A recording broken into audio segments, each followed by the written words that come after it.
Buenas tardes a todos y a todas. Por acá Maritza González Palavecino, directora de la Secretaría de Género, Derechos Humanos y No Discriminación.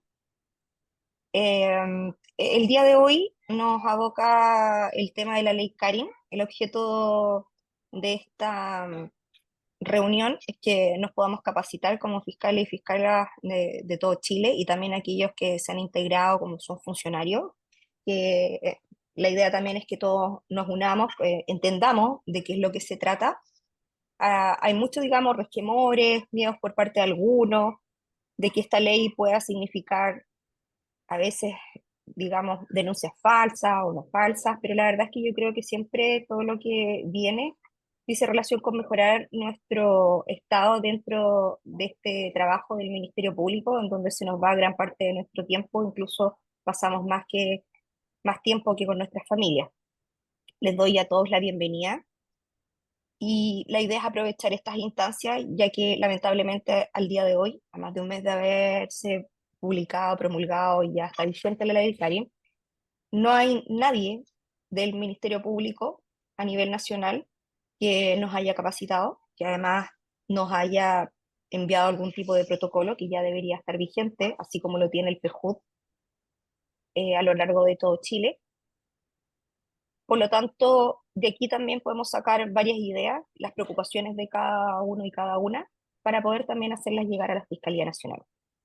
El día de hoy va a estar moderando doña Karen Díaz, que es abogada de nuestra Asociación Nacional de Fiscales. Ella no es primera vez, digamos, que trabaja con gremios. Ella ha estado en gremios anteriormente, el último que hice relación con funcionarios de la salud, que son más de 20.000 trabajadores. Siempre ella nos está asesorando con temas de informes en derecho, asesorías puntuales también a los distintos fiscales y fiscalas de a lo largo de todo Chile, que nos hacen consultas el día a día y que tenemos el honor de tenerla trabajando con nosotros. Hoy día también va a estar Dagma, que va a ser presentada también por Karen y Gabriel Osoyo, que pertenece a nuestro staff, que en realidad es bastante limitado, pero un abogado, un excelente abogado, que nos está ayudando en materia administrativa, que dice en relación con temas también de los sumarios. Y ahora lo van a conocer en vivo y en directo. Les doy la bienvenida a todos. Espero que sea un espacio de enriquecimiento y que también puedan resolver sus dudas. Que tengan todos muy buena tarde. Bueno, muy buenas tardes a todos. Voy a pasar a hacer las presentaciones. Nos va a acompañar el día de hoy como expositores la abogada y profesora de Derecho Laboral y Seguridad Social en la Universidad de Valparaíso, Dagmar Salazar, y el abogado y magíster en Derecho, Mención de Derecho Público, Gabriel Osorio Vargas, que en el pasado proceso constituyente fue integrante de la comisión experta. Vamos a hacer este webinar en dos bloques. El primero en donde se va a exponer cada uno de acá presentado, y luego vamos a dejar un espacio para que hayan preguntas o algún comentario que quieran hacer sobre lo que van a conocer hoy día sobre la aplicación de la ley Karin, específicamente en cuanto a ustedes les toca como fiscales del Ministerio Público. Así que esta es la presentación, le voy a dar el espacio a Dagmar y a Gabriel, agradeciendo también su participación el día de hoy. Muchísimas gracias. Karen, voy a compartir pantalla para hacerlo más dinámico esto. Así que aquí se está compartiendo. Voy a compartir en pantalla completa. Voy a avisar cuando voy a avanzar la primera. Estoy preparada para todas estas cosas ya. Por si no se mueve, el público me dice, esto no avanza. ¿Avanzó? No avanzó, ya, no es pantalla completa, listo. Lo solucionamos. Ya. De otra manera.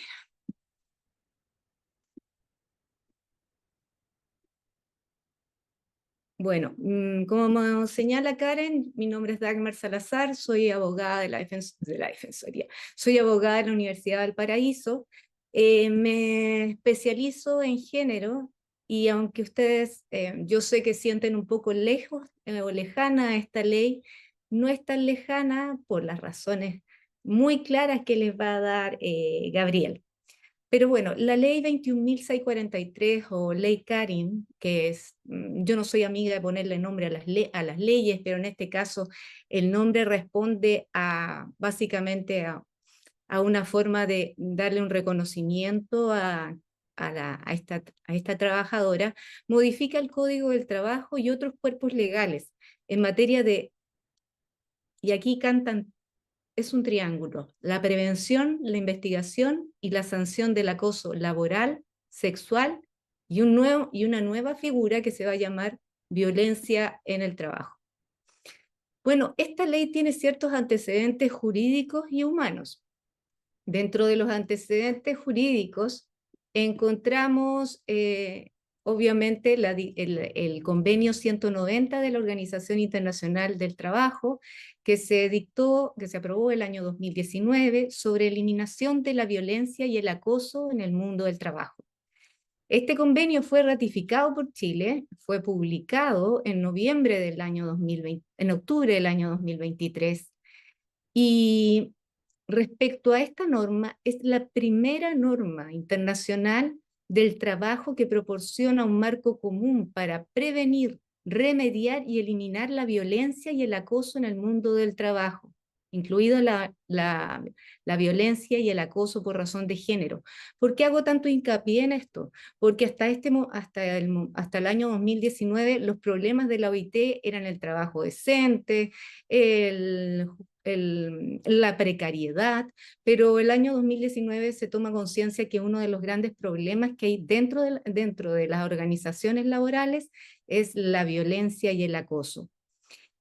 Esta ley, este convenio, como nosotros sabemos, todos somos abogados, es un convenio que, por esta cláusula de apertura que tiene la Constitución en el artículo 5º, ingresa a nuestro ordenamiento jurídico como una norma obligatoria. Y esta norma define tanto la violencia y el acoso como la violencia y el acoso por razón de género. Por eso vamos a empezar a hablar del género dentro de Ley Karin.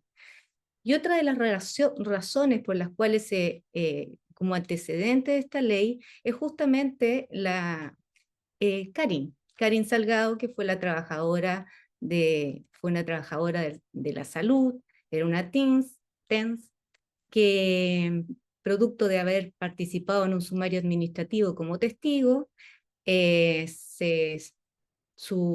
la acusada o una de las personas que participaba en este sumario supo, y a continuación empezó a ser constantemente acosada laboralmente, fue sancionada, se le cambió de lugar de trabajo y finalmente, bueno, tomó una decisión de terminar con su vida el 12 de noviembre del año 2019.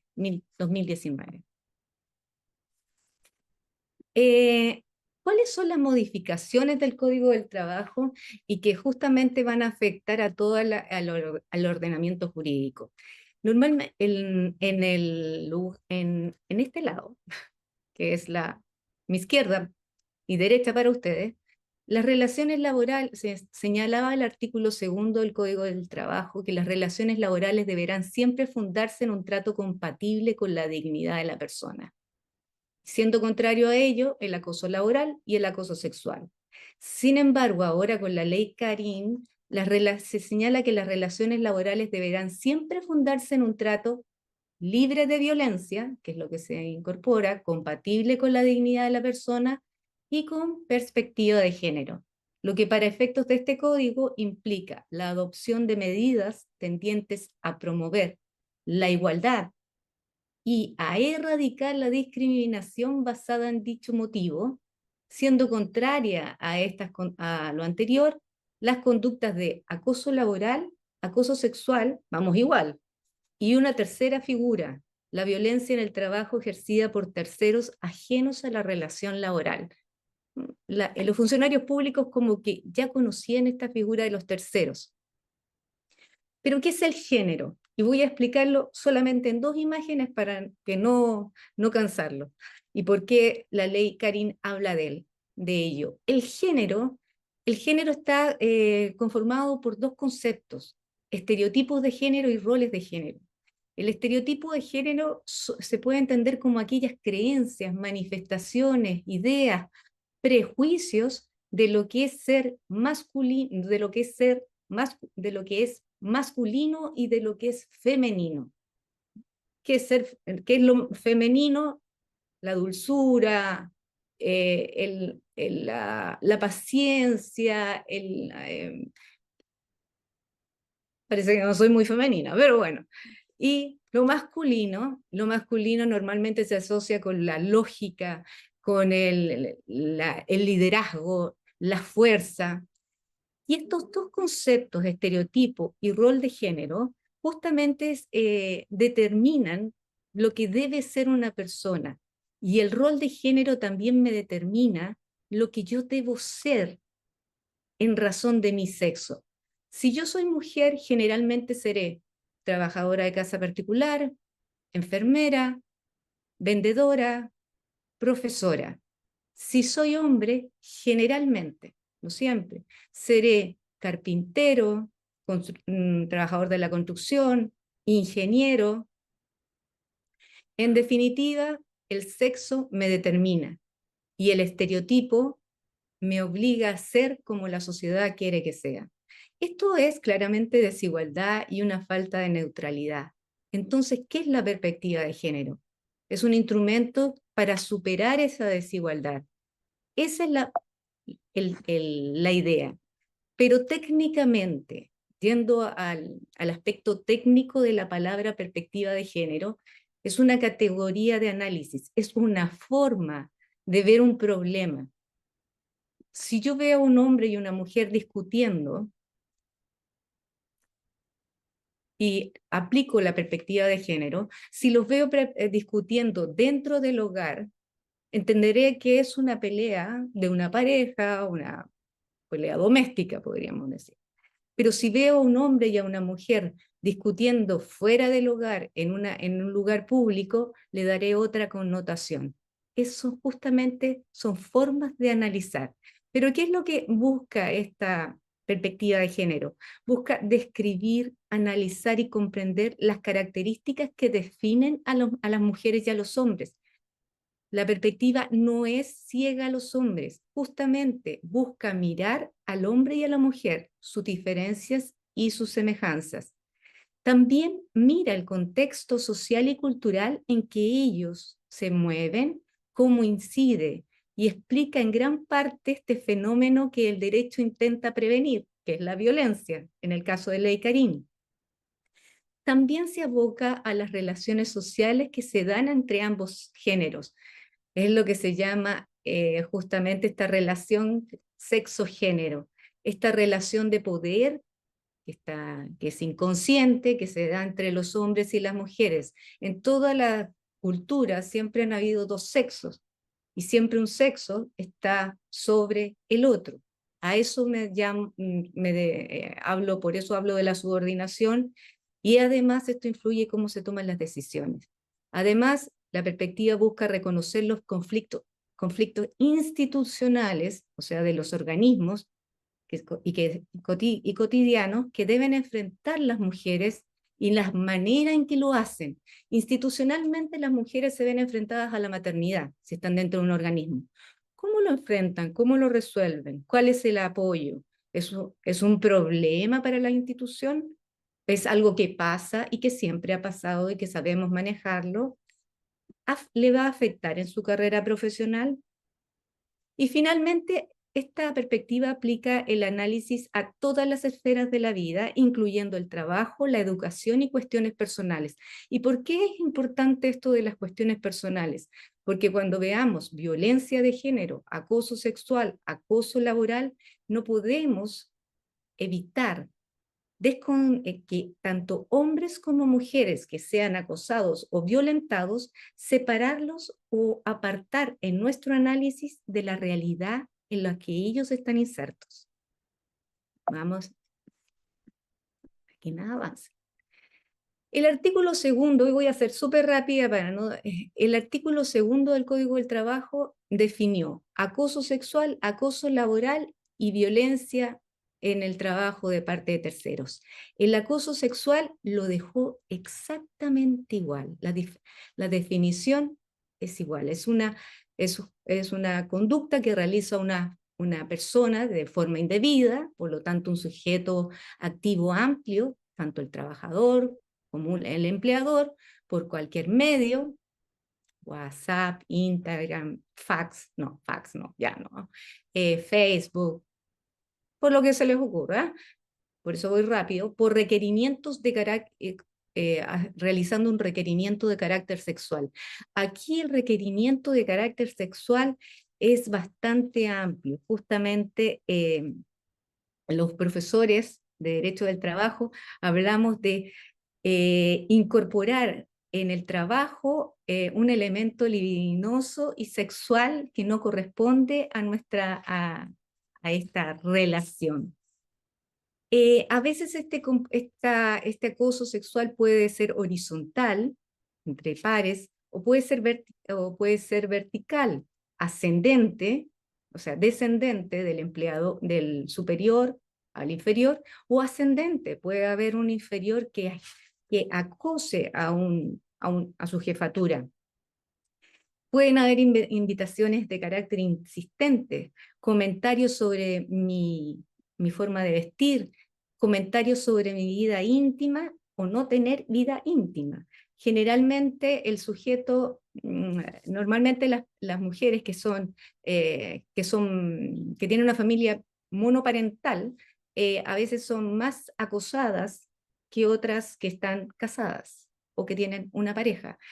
Eso es, por ejemplo, en perspectiva de género cuando uno va a analizar un tema de acoso sexual. Un acoso, y el acoso en razón de género, que es el que habla la ley Karim, es un nuevo acoso.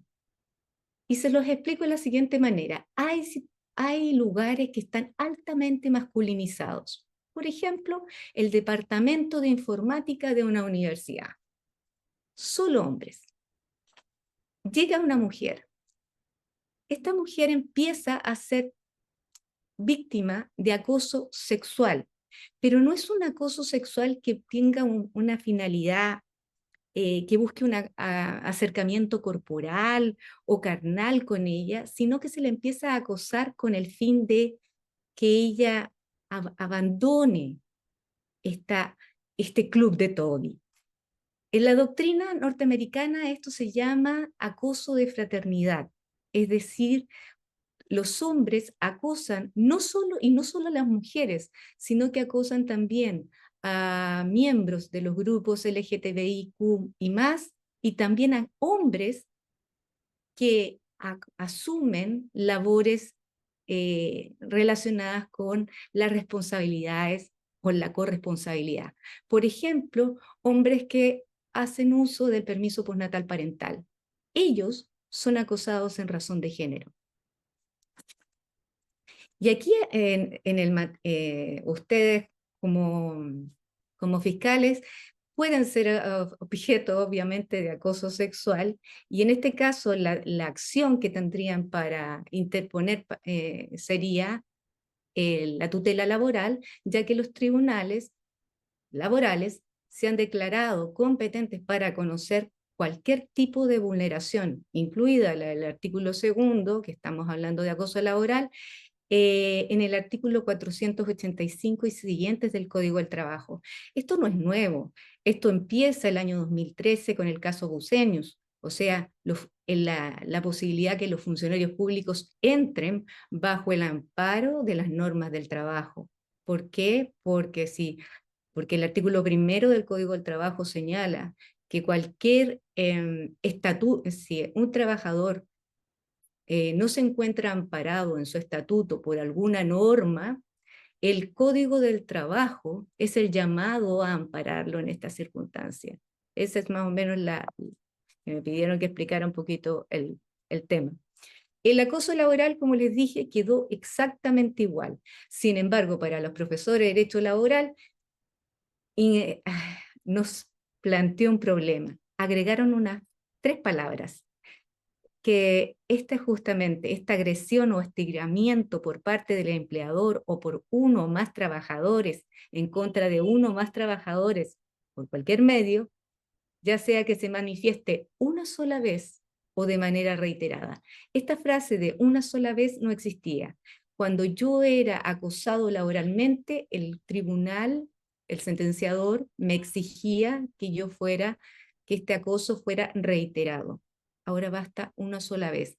Todavía no hemos visto cómo se aplica en la práctica esto, si a un juez le va a bastar que el acoso laboral sea una sola vez para considerarlo como que se configura la figura. El tercer concepto que incorpora la ley Karim, justamente por el convenio 190, es la violencia en el trabajo ejercida por terceros. Esto va a ser un dolor de cabeza. Señala que la violencia en el trabajo ejercida por terceros ajenos a la relación laboral, entendiéndose por tal aquellas conductas que afecten a las trabajadoras y a los trabajadores con ocasión de la prestación de servicios por parte de clientes, proveedores o usuarios, entre otros. O sea, entre otros, podría ser un alumno en práctica en la fiscalía que reclame violencia en el trabajo ejercida por terceros, o sea, porque el alumno en práctica golpea a su profesor, a su abogado guía, no sé cómo le llamarán ustedes. El término de tercero nos va a plantear varios problemas, porque ¿cómo puede controlar el empleador la conducta de una persona que no está bajo su subordinación y que dañe a su trabajador? Cliente, si rompen un vidrio, si hay un asalto, la violencia ejercida por terceros está todavía no está muy desarrollada. Los aspectos principales de la ley Karim es que modifica el contexto en que se fundan las relaciones laborales, es decir, incorpora la idea de la violencia en el trabajo y la de la perspectiva de género, regula el acoso sexual, laboral y la violencia en el trabajo, y tanto en el sector privado como público. Elimina el requisito de solo, elimina o incorpora el requisito de solo una vez en la figura del acoso laboral, que en el acoso laboral necesitábamos este elemento de reiteración. Incorpora el concepto de violencia de género, y como les digo, va a traer sus problemas. Obliga a mantener a la incorporación de un protocolo de prevención. El Código del Trabajo señala que el protocolo de prevención debe ser incorporado en el reglamento interno de de los empleadores, y aquellos empleadores que no tengan reglamento interno, este protocolo de protección lo está poniendo a disposición, redactado y listo, las mutuales.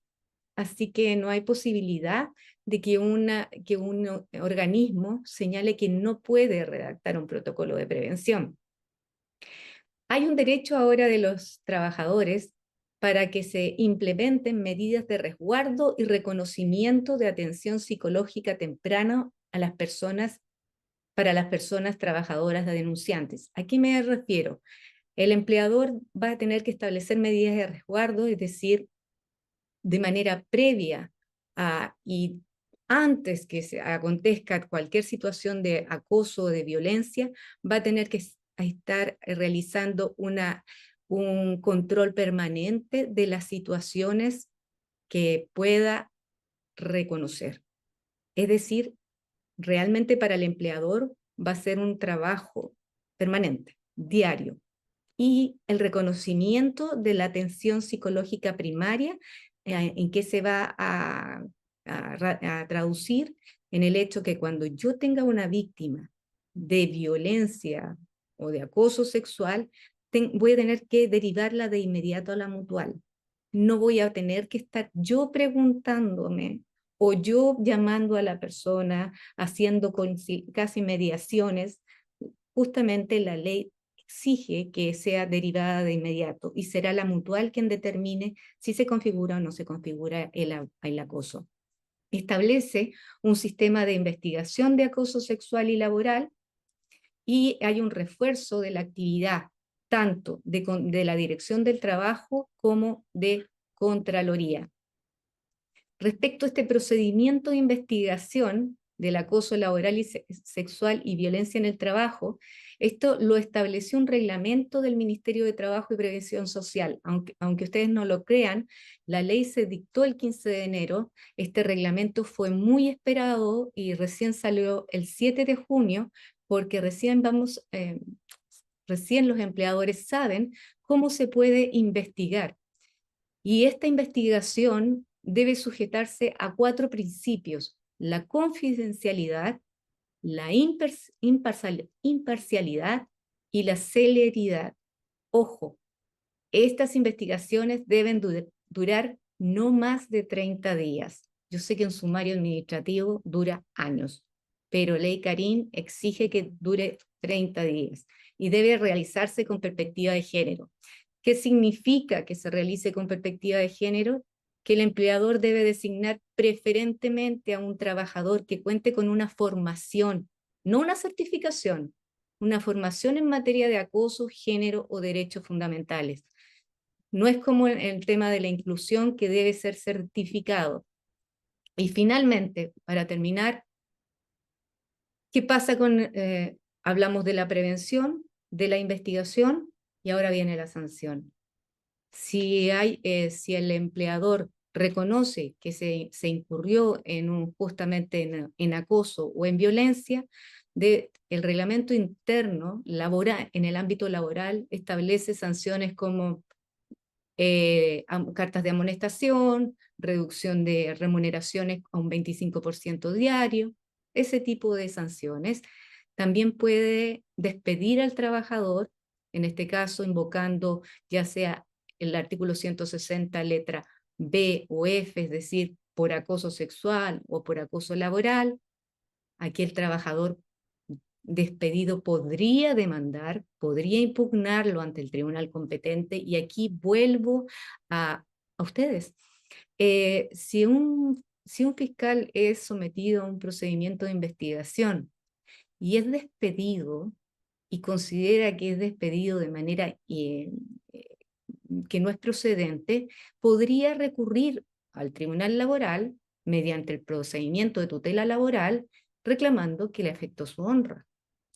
El problema que el único detalle es que deberá rendir en juicio todas las pruebas necesarias para desvirtuar los hechos o antecedentes contenidos en el informe del empleador o de la Inspección del Trabajo o de la Contraloría en su caso, que motivan este despido. Y finalmente, aquí es una cosa bien extraña, el empleador le debe entregar información a la víctima. Adicionalmente, el empleador estará obligado a entregar información a la persona denunciante respecto de los canales de denuncias de hechos que puedan constituir eventuales delitos en el contexto del acoso sexual, laboral o violencia en el trabajo. Como ven, esta ley canta en tres extremos: prevención, investigación y sanción. La prevención va a ser muy exigente con el empleador. Dentro de las exigencias es, por ejemplo, una capacitación semestral para todos los trabajadores, la entrega de estos protocolos, porque yo no puedo ser sometido a una investigación o a una sanción sin contar con el protocolo, que es el que me va a informar cómo se me va a aplicar. Así que con esto pongo término, para no pasarme de mis 15 minutos.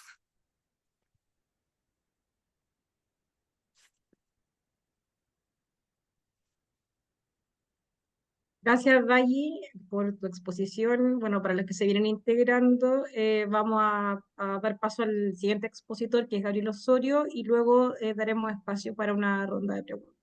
Así que gracias, Gabriel, y gracias, Daggy. No, por favor, en primer lugar agradezco la posibilidad de poder exponer el día de hoy frente a ustedes, frente a un tema nuevo, como lo es la ley Carín, y todas las dudas que trae particularmente, me imagino, a los fiscales del Ministerio Público en atención a, llamémoslo así, los cuerpos normativos que ella toca, porque uno de los cuerpos normativos que precisamente no se hace cargo de la ley Carín dice relación con la ley orgánica constitucional del Ministerio Público. Y eso me imagino que los llena de preguntas sobre si como órgano autónomo les aplica o no la ley, en qué forma, en qué circunstancias. Y, y esa construcción sobre la aplicación o no de la ley, evidentemente se va a ir desarrollando con el tiempo y que va a impactar, en mi opinión, directamente sobre al menos los asuntos que normalmente veo con ustedes que dice relación con los procedimientos sumariales. Entonces, dicho esto, también, y luego voy a hacer como una pequeña exposición de la jurisprudencia que ha desarrollado la excelentísima Corte Suprema en materia de acoso sexual y laboral en los sumarios administrativos, que evidentemente esto impacta eh, en la labor, llamémoslo, en la dimensión disciplinaria o sancionadora que tiene el Ministerio Público respecto de los fiscales y demás funcionarios. Partamos por lo básico. La primera pregunta es, ¿se aplica o no se aplica la ley Carín a los funcionarios y particularmente a los fiscales del Ministerio Público? Y esta pregunta nace a propósito, como yo les dije al principio, que la ley Carín no realiza ninguna modificación a la ley 19.640. Y el Ministerio Público, bien saben ustedes que es un órgano autónomo constitucional. Y al ser un órgano autónomo constitucional que ni siquiera está sujeto a la de seguir obligatoriamente los dictámenes de Contraloría General de la República, normalmente estos órganos autónomos constitucionales son más celosos aún de su autonomía y pretenden incluso estar fuera de la regulación de normativa que normalmente baña al derecho público. Sin embargo, yo tengo que decirles a ustedes que la ley Carín sí se aplica a todo el Ministerio Público. Y la razón es muy sencilla. En primer lugar, ustedes saben que en el capítulo primero de la Constitución Política de la República, en su artículo 8, se establece el principio de probidad administrativa. Y el principio de probidad administrativa baña a todos los órganos del Estado, no los órganos solo de la administración, sino en general a todos los órganos del Estado para efectos de su cumplimiento. Al mismo tiempo, bien saben ustedes que desarrolla el principio de probidad administrativa la ley número 18.575, Ley de Bases Generales de la Administración del Estado, que rige para todos los órganos de la Administración del Estado. Y cuando hablamos de los órganos de la Administración del Estado, no solamente nos referimos a los órganos que sean dependientes del presidente de la República. Recientemente hay un artículo, por ejemplo, que es del profesor Eduardo Cordero, que se refiere a la autonomía y nos recuerda que la Contraloría sostiene que los órganos autónomos forman parte de la administración del Estado, como el Banco Central o en este caso el Ministerio Público, que se encuentran sometidos al ordenamiento jurídico y a las normas generales y especiales que las rigen, y que la autonomía supone en realidad una ausencia de una relación jerárquica con el presidente de la República, pero que sí existen mecanismos, ¿no es cierto?, de acción, de eficiencia o eficacia en la gestión. Ahora bien, ¿por qué se aplica? Porque específicamente en el artículo 13 de la Ley de Bases Generales de la Administración del Estado, que trata la probidad administrativa, es decir, que comienza a desarrollar el concepto de probidad administrativa, se incorpora un nuevo inciso final señalando que la función pública se ejercerá propendiendo el respeto del derecho a toda persona con ocasión del trabajo a disfrutar de un espacio libre de violencia, de acoso laboral y sexual, fijando como obligación de los órganos de la Administración del Estado el tomar medidas para su prevención, investigación y sanción. Por tanto,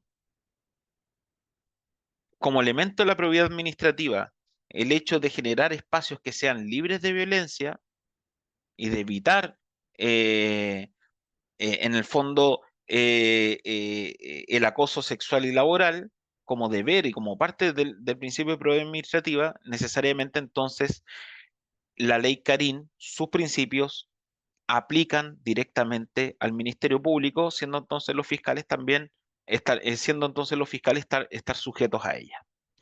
Pero además, en atención a que el Ministerio Público es un órgano autónomo constitucional, pero que sin embargo esta autonomía no lo exime del cumplimiento de estos principios, necesariamente debemos recordar que en todos los procedimientos disciplinarios que establece, que se fundan en prevenir la violencia y en condenar el acoso sexual y laboral, deben cumplirse bajo ciertos criterios de confidencialidad, imparcialidad, seriedad y perspectiva de género. Y nuevamente entonces nos encontramos que existen nuevos elementos que aún no se encuentran del todo recogidos, por ejemplo, en el reglamento de investigación y sanciones que tiene la Fiscalía Nacional para el ejercicio de la potestad sancionatoria o disciplinaria respecto de los fiscales, que este tipo de investigaciones debe tener un tratamiento especial, no solamente por parte del reglamento, sino particularmente por quienes por quienes hacen las denuncias y más aún por quienes incoan el procedimiento sumarial. Entonces, ¿cómo no va a ser aplicable la ley Carín si es la propia ley de bases generales de la Administración del Estado la que establece que se vulnera el principio de probidad administrativa cuando se cometen conductas de acoso sexual, laboral o de violencia en el trabajo? ¿Cuál va a ser el cambio entonces que que se va a profundizar a propósito de formulaciones de cargo o régimen sancionatorio por parte de los fiscales regionales y del fiscal nacional en el ejercicio de su potestad disciplinaria? Va a decir relación con que las conductas de violencia en el trabajo, de acoso sexual y acoso laboral van a constituir una infracción grave al principio de probidad administrativa. Y cuando existe una infracción grave al principio de probidad administrativa, estas conductas normalmente son sancionadas con las sanciones más altas que establece, en este caso, el reglamento y también la ley número 19.640, en este caso, ya sea la suspensión o la remoción. Ya. Entonces, no podemos obviar, primero, que la ley Carín es aplicable a los fiscales del Ministerio Público, aunque no se reforme la ley número 19.640, en atención a que el Ministerio Público está sujeto al cumplimiento del principio de probidad.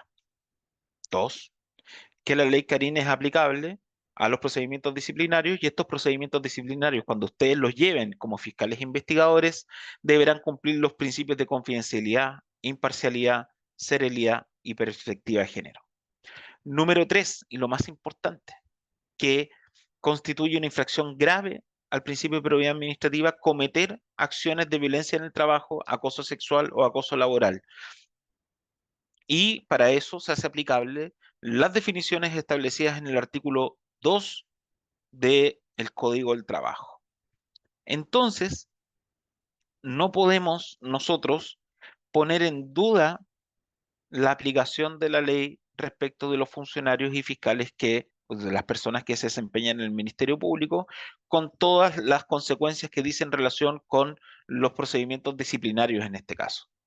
Ahora bien, es importante también recordar que si bien ha existido un cambio, por ejemplo, lo que comentaba recientemente Dagmar a propósito de ya no exigir la reiteración a propósito de las conductas de acoso sexual, yo me voy a permitir brevemente hacer un pequeño resumen respecto de la última jurisprudencia de la excelentísima Corte Suprema que resuelve a propósito de sus propios procedimientos disciplinarios asuntos que dicen relación con el acoso sexual y el acoso laboral, resolviendo con perspectiva de género y que finalmente eh, eh, eh, eh, resultará aplicable estos criterios a propósito, por ejemplo, del conocimiento que pudiese tener los distintos tribunales del país a través ya sea de un recurso de protección cuando se interpone respecto de la finalización de un sumario administrativo, o también por la vía de la tutela de derechos fundamentales, que cada día más, a propósito de que cuando se interpone una tutela con relación laboral vigente o con ocasión del despido, se están conociendo respecto de fiscales y funcionarios del Ministerio Público. ¿Y qué podemos decir sobre eso? Al menos yo tengo aquí una pequeña colección de, de jurisprudencia a propósito de lo que ha resuelto las Cortes de Apelaciones y Cortes Supremas en sus propias investigaciones internas relativas al acoso sexual y laboral. Y una de las cosas más importantes que nosotros eh, debemos señalar es que la Corte en primer lugar ha resuelto que no constituye, que va a constituir el solo hecho que el acto de acoso sexual sea realizado por un superior jerárquico puede constituir en definitiva acoso sexual, en atención a la posibilidad de comprometer eh, su estabilidad laboral dentro del trabajo. Es decir, no es necesaria la realización de una amenaza a propósito de no consentir en el acoso, sino por el solo hecho de ser el superior jerárquico. eh, Se va a entender que se constituye acoso sexual. Del mismo modo, también el requerimiento de carácter sexual no requiere necesariamente ser negado de manera expresa, sino puede constituir acoso sexual cuando el requerimiento ha sido negado de manera tácita. Así lo ha resuelto la excelentísima. También, también cabe ser presente como criterio que va a ser importante también para determinar si una interacción constituye o no constituye acoso, la relación interpersonal que hubiesen mantenido las partes, ya sea denunciantes o denunciados, durante el tiempo anterior a la fecha de la constitución, o sea, de la constitución de los hechos, en definitiva, de el supuesto acoso o abuso sexual, o sea, perdón, acoso laboral o acoso sexual.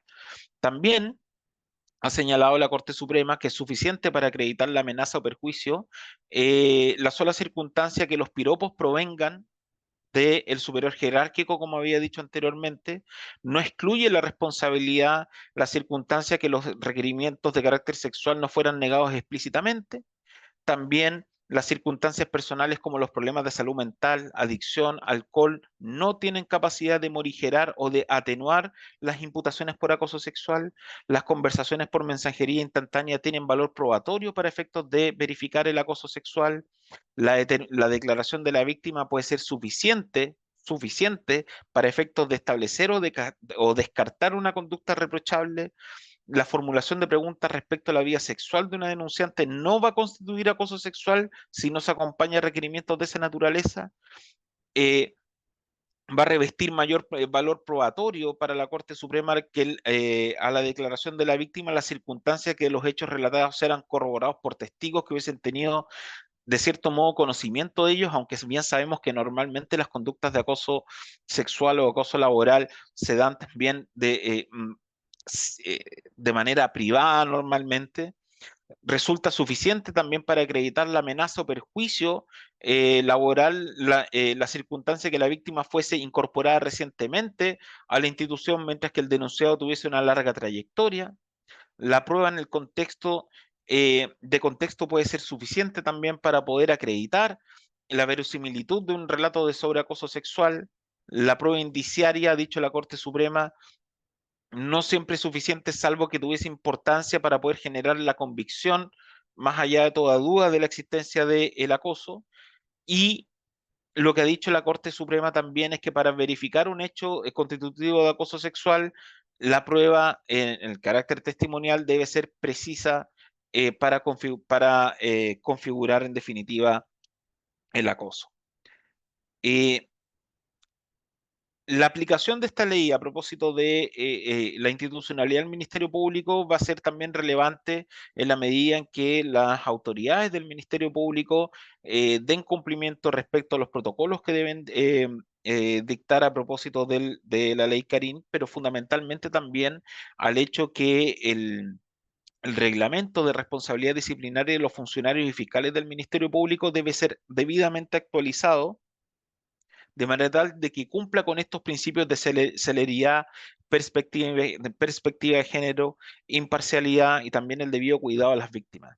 Evidentemente un sumario, todos saben, no duran 30 días normalmente ni en el Ministerio Público ni en ningún otro órgano de la Administración del Estado en general, eh, pero estos principios deben ser relevados por las víctimas fundamentalmente a propósito del inicio de un procedimiento de investigación por acoso laboral o sexual y además necesariamente quienes desarrollen la investigación referida a acoso sexual o laboral deben ser fiscales, en este caso cuando toca en las investigaciones sumarias de fiscales del Ministerio Público, deben ser fiscales que tengan especialidad, ojalá en violencia de género o especialidad en perspectiva de género para resolver estos casos.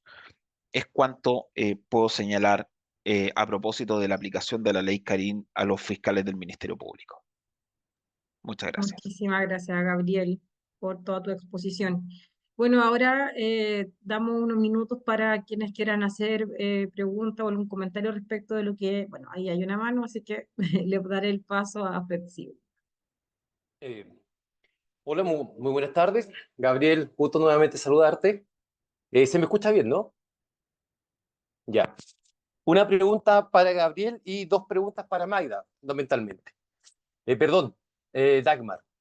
Dagmar, en nuestra institución todavía no hemos tenido nosotros el protocolo que ordenó la ley Karim, ¿ya?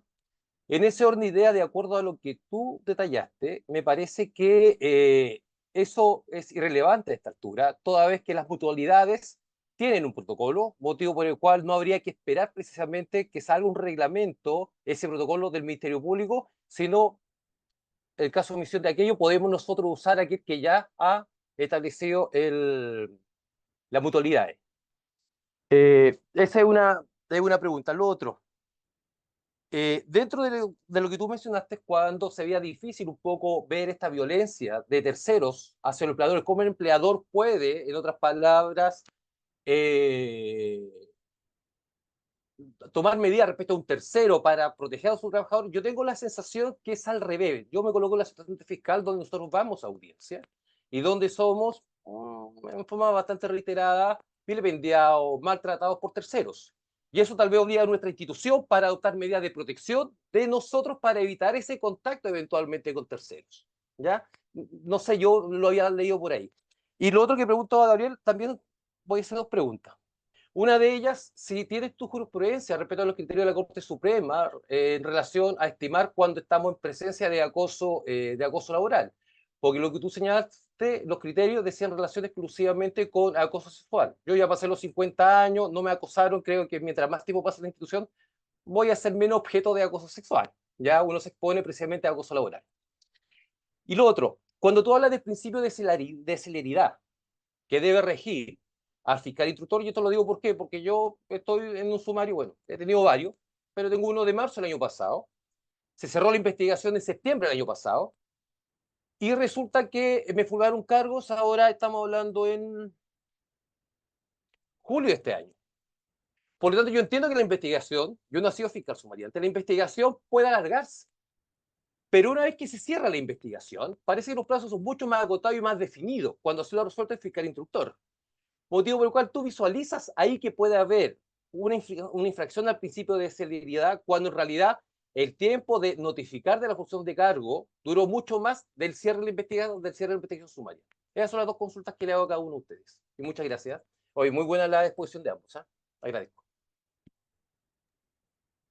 Vaya, si quieres partir tú. Sí, no tengo problema. Hola Fred, efectivamente me llama la atención, bueno, ustedes quizás funcionan de otra manera, pero en este momento todas las instituciones públicas y los empleadores, por eso yo dije, el 7 de junio era así como el gran momento que todos estábamos esperando para que las mutuales, o sea, la Suceso, rebajara a las mutuales el, el, eh, el reglamento que debían otorgar a las instituciones para las cuales ellos prestan servicio. Estamos hablando de la MUSEG, de la Mutual de Seguridad, el IST, la H y el ISL. Ustedes tienen que tener alguna mutual y justamente es esa mutual la que tendría que preocuparse de hacerle llegar un protocolo. ¿Por qué? Incluso por razones económicas. Porque ustedes, si empiezan a acusar o a no acusar, sino que a sufrir de acoso laboral, como hay una obligación de atención primaria, van a ser remitidos a las mutuales y por lo tanto, al ser remitidos por las mutuales, ustedes saben cómo funcionan las mutuales, que hay un porcentaje que se empieza que se paga todos los meses por cada trabajador y si sube la accidentabilidad o las enfermedades profesionales, eso se encarece. O sea, no es algo gratuito que yo tenga muchos trabajadores siendo atendidos en la mutual. Eso es lo primero. El protocolo está, ustedes pueden pedirlo a su mutual. Y lo otro, respecto de los terceros, fíjate que esa es una norma que muchos profesores de Derecho del Trabajo nos hemos preguntado, porque yo tengo casos de trabajadora que está en un peaje, hay un asalto por arriba, le disparan por arriba de la cabeza y matan a un tipo. Obviamente ahí hubo una violencia en torno a ella y fue violencia entre terceros. Tiran una piedra a una vitrina y la trabajadora sale dañada. Y ustedes mismos, en las mismas audiencias, pueden ser dañados no por el imputado, por la familia, por otro extraño. Es decir, no necesariamente. Entonces ahí es justamente, esta norma suena tan bien, pero lo que se nos ha ocurrido, y el otro día yo hablaba con un abogado de compliance, ¿qué podría hacer esta persona que tenía como tenía una empresa de 12.000 trabajadores? Ellos estaban considerando contratar un seguro para cada trabajador, para evitar que ese trabajador, si le cae una piedra producto de, o le pega a un cliente, lo demande, que pague el seguro. Es como de los seguros médicos, pero pero es una idea nomás, porque hasta ahora no hay solución. Eso. Gracias, Valle. Gabriel, y antes de pasar a la siguiente Sí, sección. hay dos cosas. Respecto del acoso laboral, normalmente esto se resuelve a través de las tutelas laborales. ¿Ya? Los indicios de acoso son los que se tienen que probar en un procedimiento de denuncia por tutela de derechos fundamentales. ¿Ya? Y esto se pueden realizar con ocasión, o sea, con relación laboral vigente o con ocasión del despido, donde ahí hay que tener ojo porque solamente en la vulneración tiene que darse a propósito del despido. Los antecedentes pueden servir para fundar una tutela, pero no van a ser no van a ser las circunstancias por las cuales usted pueda obtener una tutela. Y sobre el principio de celeridad, déjeme decirle que evidentemente existe una demora brutal, reaperturas eternas de sumarios, sobre todo cuando existe como, estamos en confianza, supongo, existe la intención de la autoridad de querer sancionar, ¿ya? Pero contra eso, muchas veces, a través del recurso de protección, cuando ya, por ejemplo, un sumario tiene más de 2 años, se busca el decaimiento del acto, ¿ya? En atención a que el acto administrativo ha perdido fuerza y vigencia y se busca que se ponga fin al sumario en atención a que en 2 años, si no se ha logrado obtener una conclusión respecto a una investigación sobre hechos que pueden constituir infracción administrativa, hay un fallo bien más o menos reciente que nosotros tuvimos en la oficina, en la Corte de Apelaciones de Copiapó, respecto a un sumario de un director Después le puedo buscar el rol, ahí me lo piden y yo se los doy.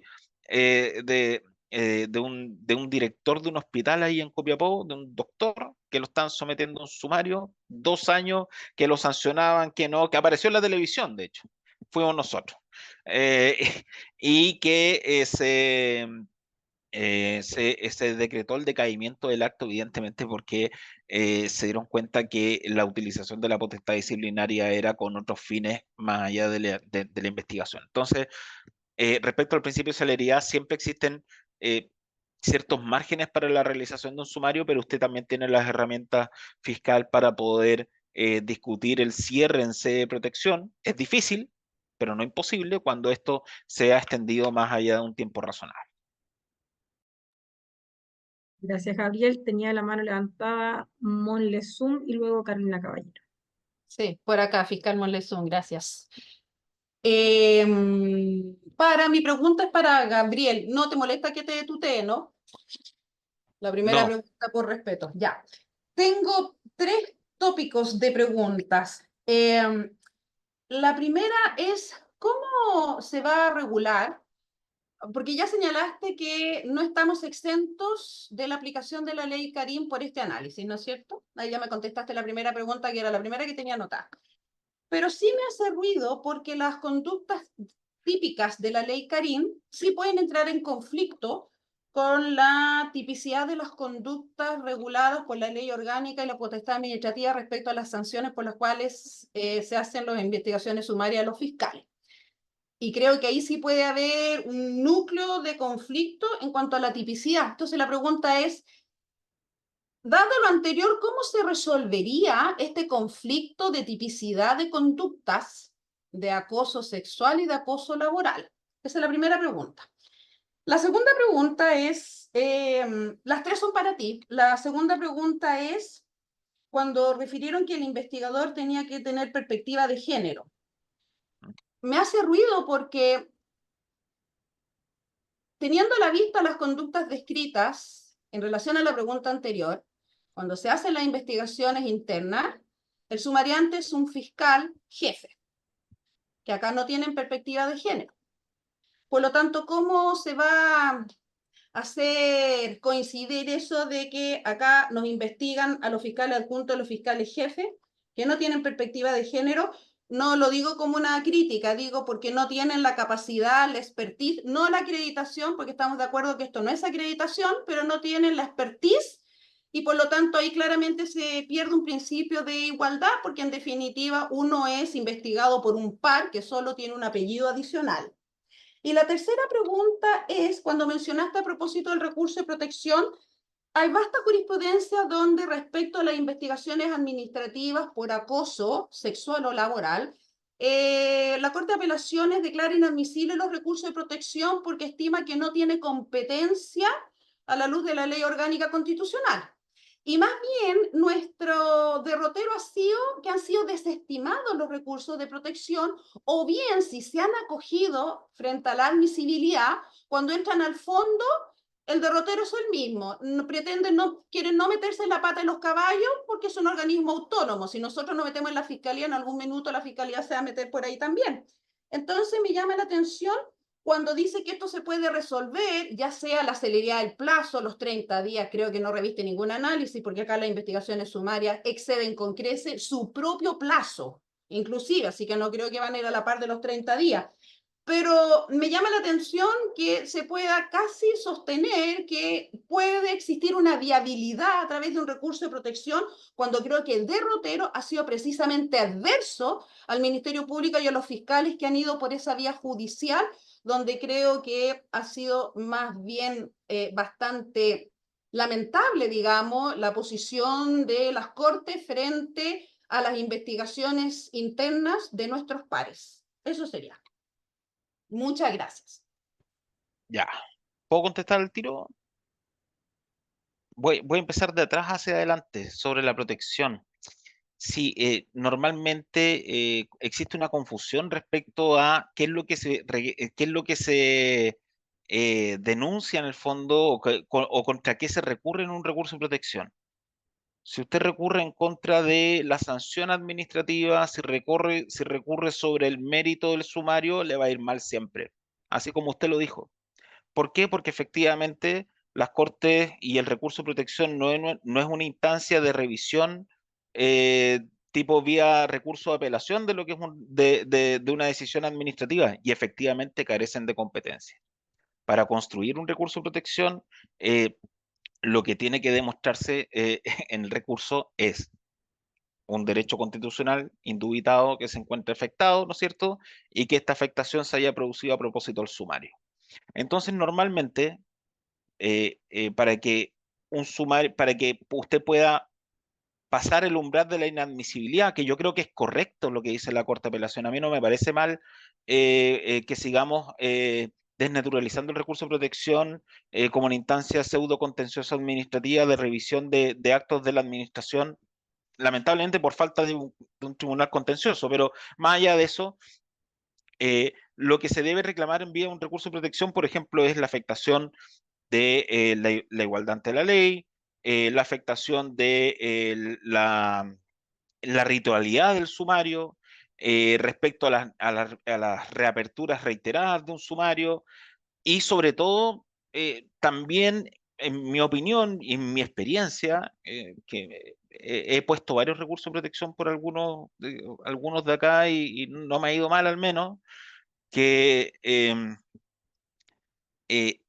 sea contra acto administrativo terminal.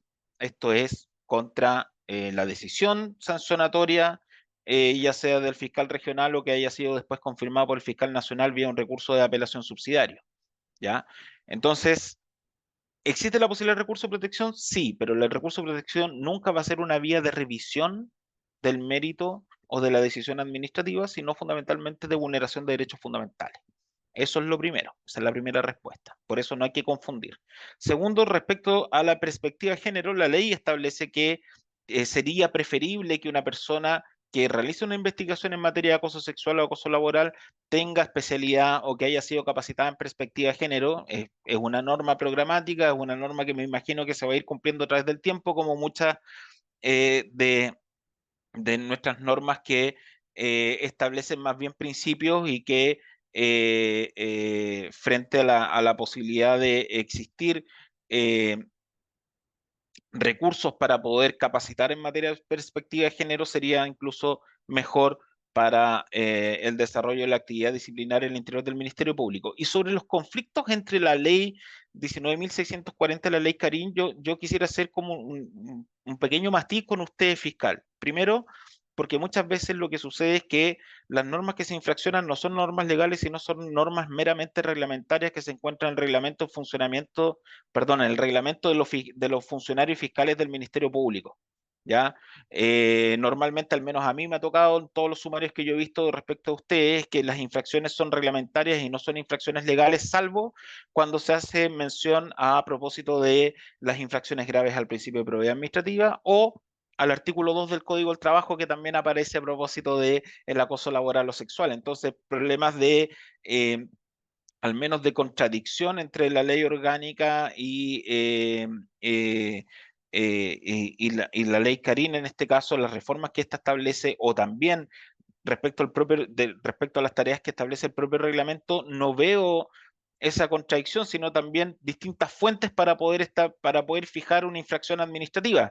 Eh, Recordemos que además en nuestro derecho administrativo fiscal, la fuente de la infracción no es lo mismo que en el derecho penal. Aquí no tiene que estar establecido por la ley, puede estar perfectamente establecido en un reglamento o incluso en una instrucción para que se constituya la infracción. De ahí que esa contradicción eh, se podría reclamar, pero creo que no sería exitosa. Es cuanto puedo señalar. Gracias, Gabriel. Carolina Caballero tiene la palabra, la mano levantada. Ahí. Hola, buenas tardes. Eh, eh, Quiero hacer una consulta en relación a lo que dice la tutela laboral en relación con la ley Karim. Yo actualmente gané una tutela laboral, está confirmada el fallo, de hecho ya está ejecutoriado, y condenó al Ministerio Público a varias medidas reparativas, ¿ya? Y mi consulta ahí en relación a aquello es saber si el incumplimiento de este fallo podría constituir una causal para, en este caso, proceder conforme a la ley Karim. Esa es una primera pregunta. Lo otro, si yo algo estuve leyendo, pero no estoy segura, por eso lo consulto. Necesariamente la persona que investiga y hace finalmente el sumario administrativo tiene que ser un funcionario del Ministerio Público, porque yo algo había leído de que podía ser alguien de la Contraloría.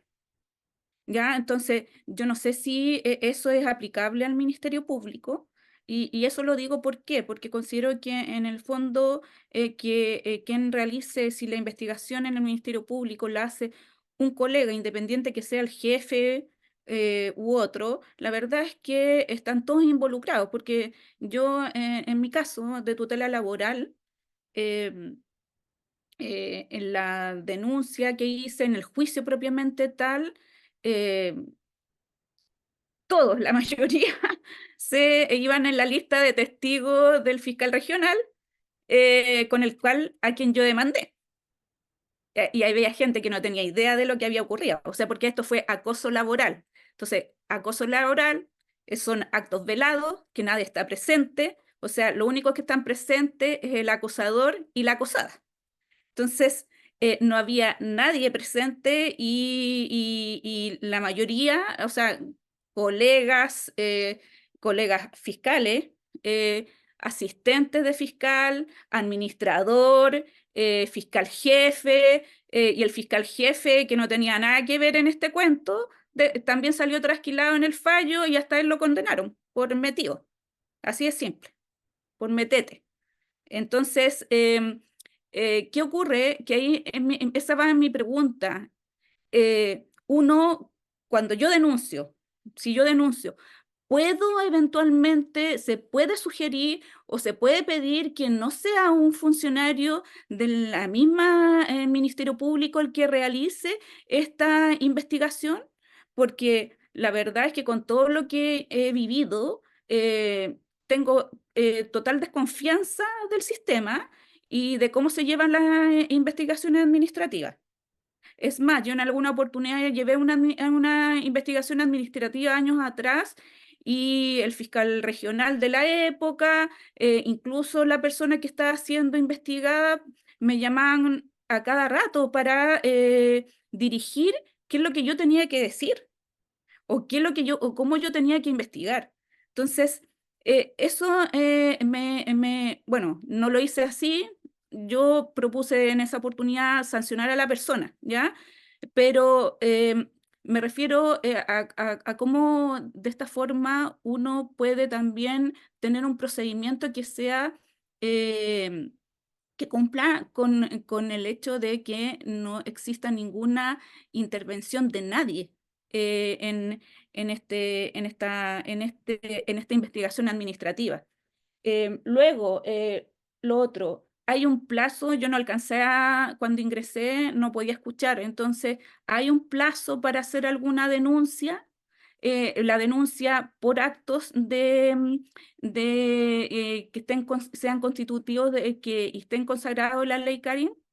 Y lo otro, la ley Karim de alguna forma se superpone al protocolo MALS que uno tiene en el Ministerio Público, porque el Ministerio Público tiene un protocolo MALS. Yo considero que el día de hoy ese protocolo MALS quedó sin vigencia, en mi opinión, ¿ya? Por la ley Karim, ¿ya? Esa es mi opinión. Pero quiero saber cuál es la opinión de ustedes como expertos en esto, y si así en definitiva ese protocolo queda sin efecto y por lo tanto hay que someterse a las normas de la ley Karim y a los procedimientos que se establecen conforme a ella. Entonces, esas son mis consultas. Gracias, Carolina. Bueno, como yo creo que los dos pueden completarse perfecto porque Dagmar no lo había visto, pero fue defensora durante muchísimos años, está en un periodo de pausa, entiendo, de la Defensoría Laboral de Valparaíso, así que conocer sobre el tema, y luego Gabriel de todo su expertise desde el derecho público, y creo que le pueden dar una excelente respuesta a Carolina. Así que de ahí para luego, Gabriel, gracias. Yo parto con la mitad y te dejo, Gabriel, el otro pedacito. Carolina, bueno, no estoy en una pausa por acoso sexual, por acoso laboral, ni mucho menos.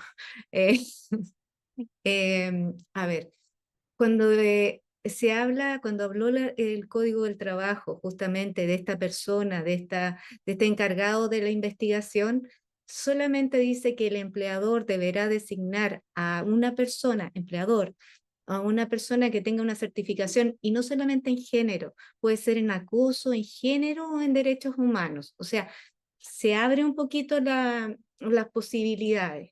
De afuera, que sea alguien de afuera, lo veo difícil, porque mira, se ha conversado, porque hay muchos empleadores que han dicho, yo no tengo a nadie con ese perfil, entonces quiero contratar a estas plataformas que están de moda, Book, hay un montón de plataformas, que contratar a alguien para que ella investigue esta situación dentro de la empresa. El problema es que ahí hay un problema de privacidad.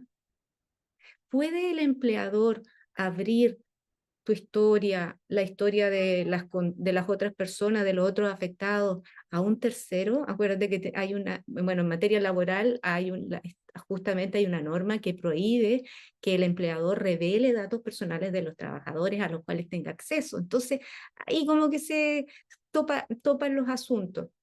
Y solamente ahora, para darle pasada a Gabriel por la tutela, quizás hay una cosa que les puede parecer ridículo, tengan la esperanza, pero los funcionarios públicos por muchos años pelearon ser amparados por los tribunales laborales. Es decir, empezaron el año 2008, cuando empieza la reforma. Recién el 2013 la Corte Suprema les da la razón y se declara competente. Actualmente hay una norma expresa del año 2019 que señala que los funcionarios públicos pueden presentar tutelas. Entre el 2013 y el 2019 fue la tierra de nadie. Los jueces hicieron lo que quisieran. Y en materia laboral, no estoy diciendo que los jueces sean caprichosos, pero dado la sana crítica y la forma de pensar de un juez laboral, tiene una apertura, es mucho más permeable, va más allá de la ley cuando están justamente, como decía Gabriel, en juego derechos fundamentales. Y ahí termino. Sí, yo soy el portador más bien de malas noticias, y yo optaría inmediatamente ir por la tutela en este caso. ¿Por qué? Por aplicación directa de la Ley Orgánica Constitucional del Ministerio Público respecto a que sea un tercero externo al Ministerio Público que desarrolle una labor como fiscal e investigador. No, ninguna chance, ninguna chance. Eh, Específicamente el artículo 71 de la Ley 19.640 establece que las facultades que tiene la Contraloría, como por ejemplo tramitar sumarios, no se aplica al Ministerio Público en razón de su autonomía constitucional. Ahora, así yo también comparto que el protocolo MALS e incluso parte del reglamento de investigaciones del Ministerio Público ha quedado un poco desfasado respecto a la ley Carín.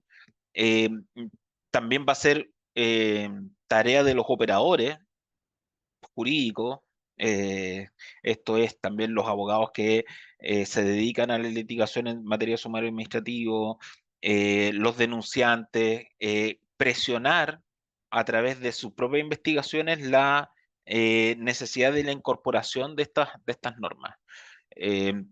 Aun cuando yo creo que en un juzgado laboral tendría amplios oídos por parte de los jueces laborales respecto de la situación que usted, Carolina, plantea. Muchas gracias.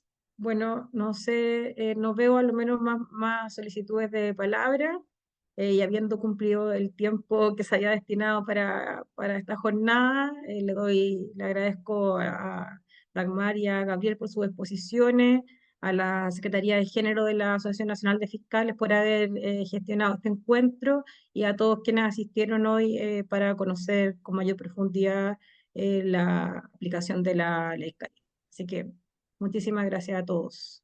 Muchas gracias.